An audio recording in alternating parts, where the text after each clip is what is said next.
அமைச்சர் உதயநிதி ஸ்டாலின் துணை முதல்வராக வேண்டி பெண் கவுன்சிலர் ஒருவர் கிடா விருந்து வைத்து வழிபாடு நடத்தியிருப்பது திமுகவினரிடம் கவனம் பெற்றுள்ளது. சிவகங்கை மாவட்டம் சாலைகிராமம் பகுதியைச் சேர்ந்தவர் செல்வி. இவர் இளையான்குடி பகுதி திமுக கவுன்சிலராக இருந்து வருகிறார். தற்போது இவர் மழை வேண்டியும் அதே சமயம் உதயநிதி ஸ்டாலின் துணை முதல்வராக வேண்டியும் ஐயம்பட்டு முனீஸ்வரர் கோவிலில் கிடா விருந்து வைத்து வழிபாடு செய்துள்ளார். இந்த விருந்தில் 15க்கும் மேற்பட்ட கிடாக்கள், 50க்கும் மேற்பட்ட கோழிகள் என பலியிட்டு 1000த்திற்கும் அதிகமானவருக்கு விருந்து வைத்துள்ளார். சாலை கிராமம் மற்றும் இளையான்குடி சுற்றுவட்டார பகுதிகளில் உள்ள மக்கள் இந்த கிடா விருந்தில் கலந்து கொண்டனர்.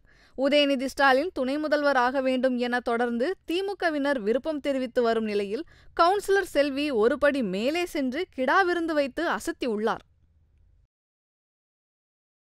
செய்திகளை உள்ளது உள்ளபடி தெரிந்து கொள்ள ரெஃப்ளெக்ட் நியூஸை சப்ஸ்கிரைப் பண்ணுங்க.